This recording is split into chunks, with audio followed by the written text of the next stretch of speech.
can sync this in. Okay, we're recording. Okay, so recording in 5, 4, 3, 2, 1.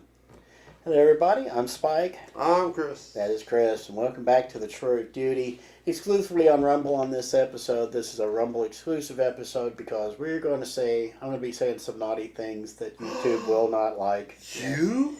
Yes, little me, What? and that's shame on me. I'm about to commit some thought crimes. I'm not just going to commit thought crimes, I'm going to commit thought murder up in here. Okay. Should I leave the room? We've already done an episode of the Chore of Duty about where I think Elon Musk goes from here. That was the family-friendly version. This is not so family-friendly, and here's the reason why. Because we are recording this on Sunday. I don't know why I keep looking at my watch. Sunday, December 4th, 2022. This past Friday, on December 2nd, 2022, Elon Musk dumped a whole bunch of files related to Twitter's interference in American elections. Not just American elections, but apparently into the Brazilian election as well of 2022, which they are still fighting a war over down there behind all the people who supported Bolsonaro and all the people who supported the thug who wants to take his place. So, I have looked over some of these files. I haven't looked over any of them by any stretch of the imagination. But what I have seen enough of is enough to realize there is something going on here that nobody is talking about. Okay, I'm not hearing anybody talking about this yet. And I don't know why. Chris, out of all the talk about the suppression on Twitter of the Hunter Biden laptop story, the suppression on Facebook, on other online sources, the suppression in the media, and all this other stuff, all the talk has been about First Amendment rights, right? Mm. And how they don't apply because Twitter and Facebook and CBS and all these media outlets are privately owned companies, right? Mm-hmm. Okay. So supposedly there is no constitutional issues here. What Elon Musk did Friday night with the Twitter dump, and I'm just going to call it the Twitter dump because I don't know what hashtag they're actually using. I'm just going to call it the Twitter dump. What the Twitter dump did was it revealed that there are people, namely executives, most especially one named Vijaya Getty, who was the head of security and safety over at Twitter during the 2020 and 2022 elections. She was recently fired by Elon Musk. She was one of the first executives let go. What she has done, what she did in the 2020 election, this is why I can't talk about it on YouTube or Facebook. They'll kick us off because election misinformation, they're going to say. It's actually probably the only non-misinformation you've gotten on the 2020 election so far this week, or on the 2022. What happened was she deliberately stepped in and ordered the people who report to her at Twitter to not only strike down anybody who mentioned any mentions of the Hunter Biden laptop or Joe Biden's corruption. So it wasn't just the laptop, it was Joe Biden's corruption. Our current former vice president sitting in the White House, if there are any mentions of that, you erase it. And if some user keeps talking about it, you yank them offline and you suspend their account. She was the reason. The New York Post, which first broke this story about Hunter Biden's laptop, Vijaya was the reason why the New York Post got kicked off of Twitter. Okay? And pulled the story. So anybody who discussed it, out. The reason she did it, she got orders from government officials connected with the Democrat Party. Okay? Joe Biden is a Democrat. Hunter Biden is Joe Biden's son. So they're protecting a Democrat candidate for president. Okay? Now this is a classic October surprise. October surprises usually happen in presidential elections, but it can happen in state and local elections too.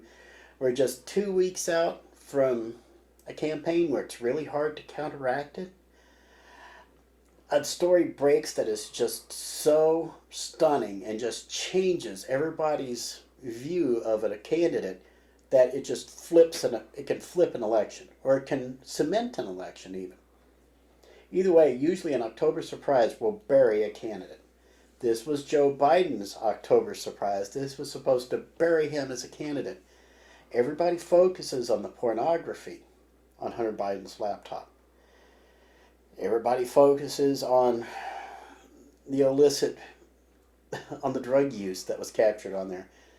What they don't mention so much is there are financial records on this laptop from hell that shows that the big guy, they always refer to him as the big guy because they're just so clever at hiding things. It showed exactly how many millions of dollars the big guy, allegedly Joe Biden, was being paid by Hunter and his hoodlum friends, and all the hoodlum friends they had overseas, where they were getting usually Chinese companies that wanted to work in the United States, but they couldn't until Joe Biden said, hey, let's let this happen. This happened back before the 2016 election. Okay, this is before the 2016 campaign where Donald Trump takes over. All this evidence is sitting on there.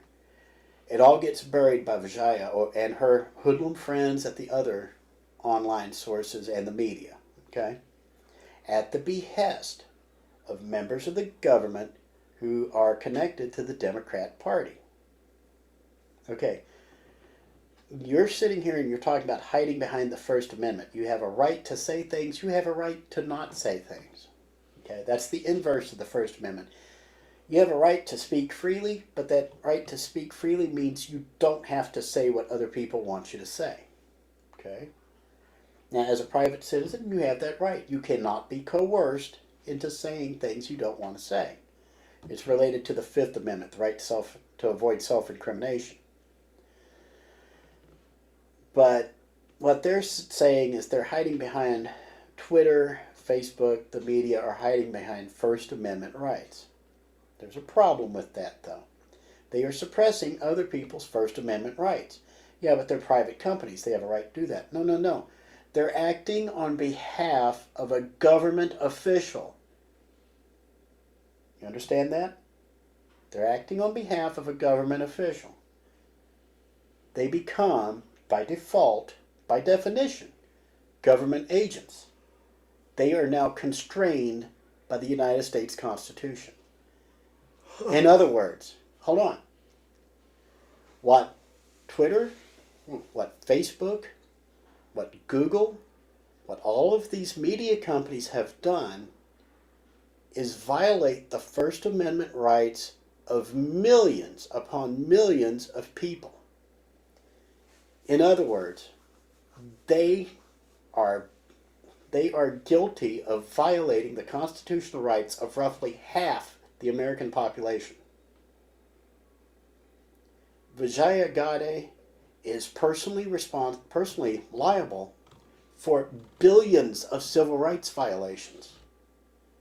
And if you ever had a tweet that was connected to COVID, or to the 2020 election, or the 2022 election, or even the 28 or any election, if you ever had a tweet that was deleted, that lands at Vijaya Gadde's feet. She violated your civil rights. Wow. And guess what? I've tweeted stuff about every single one of these topics, and I've had them deleted. She violated my civil rights. So did Facebook, which means not only Facebook, they own Instagram. Instagram did it. Their parent company, Meta, which they're hiding behind because they think it makes them a legal shield, they're all responsible for billions of civil rights violations. Okay? Google, because they have such dominance in the market, they are responsible for trillions of civil rights violations because they don't just handle Google stuff, they help you find stuff on Facebook and Twitter as well. So Google is now looking And Google doesn't even realize it yet. There's got to be some lawyer at Google who's trying to get people's attention right now. Google, Alphabet, whatever. They're trying to get people's attention right now. Listen, this is a nuclear bomb about to go off in our heads. This is like Suicide Squad, where they put the bomb in the back of your head. If you get out of line, they press a button and you explode. This could destroy Google. This could destroy Facebook. But it won't destroy Twitter, because Elon Musk is actually being transparent about it. Everybody who was screeching bloody murder about Elon Musk taking over Twitter and restoring free speech, people saying you can't have free speech, they know. They know this. It's just not common knowledge yet. I'm one of the first people coming out and saying it.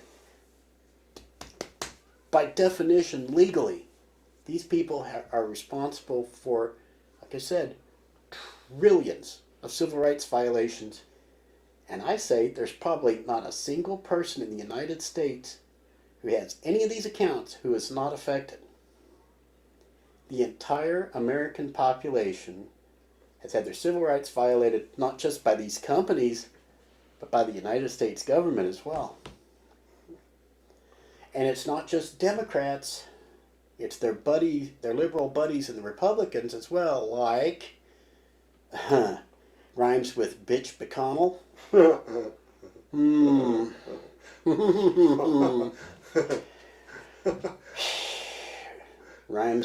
Rhymes with McCarthy, yeah.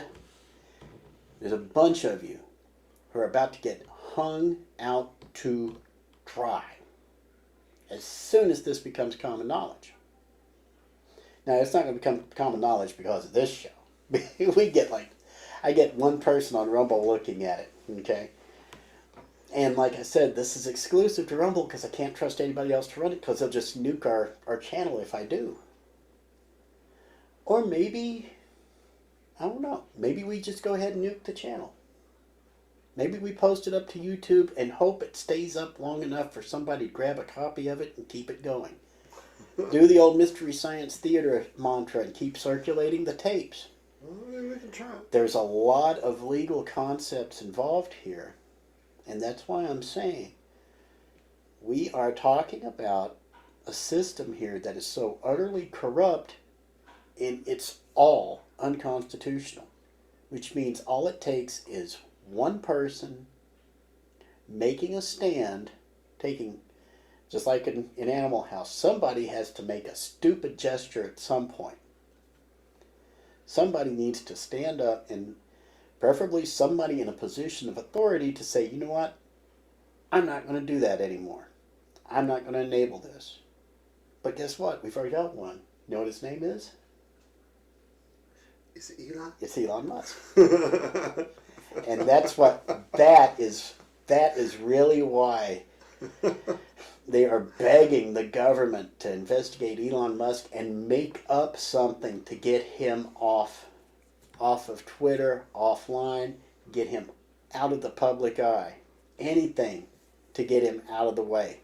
Because the longer he stays there, the graver the threat becomes. Maybe he should just run for president. I don't think he would take the pay cut. I don't think he would. I really don't think he would. Sadly. Although I was surprised Trump took the pay cut, but we'll see. And speaking of 2024, whether it's Trump or DeSantis, doesn't matter. The fix is already in. We know from 2018, 2020, and 2022 what's going to happen in 2024. And if you let that happen in 2024, you might as well just kiss your butt goodbye, because all the Elon Musks in the world won't be able to save us after that. So, that should get our channel nuked from orbit. So who knows? Maybe we'll go. Maybe I'll wait and I'll go ahead and post this to. You know what I'll do? I'm going to go ahead and post this to Rumble earlier in the week, say Monday or Tuesday, whenever I get the video up. We're going to let it run, and then I'm going to post the same video up to our YouTube and our Facebook channels. And let's see how long it takes before they either strike the video or if they nuke the channel. We'll do that on Friday. That'll be Friday I'm still looking at this like I can tell. Friday the 9th of December, I believe it is. Let me have a quick look. But I want this to become knowledge. We're going to put it up Friday night, Friday, December 9th. We'll put a copy of this up on our YouTube and our Facebook pages. Let's see how long these videos last. And let's see how long the channel lasts. We may well have to get the word out. And if it is, keep an eye on Chris's Movie Geek page. Is it Movie Geek or Film Geek? Movie Geek. I don't know how I cannot remember the name of your group. I'm in the group, for God's sake. Movie Geek. Movie Geek. Keep an eye on Chris's Movie Geek Facebook page because I think that's just isolated enough, or it used to be until I mentioned it. But oh, thanks. Now they're going to come after mine. that'll come after him. Keep an eye on that. We may have to come up with a new channel next week. Who knows? We're going to do an experiment. We'll see just how far they're willing to go for our podunk little butts. So, until next time, any luck. I'm Spike. I'm Chris. And we will see you next time, God willing, here on the Chore of Duty. Bye, y'all. Bye.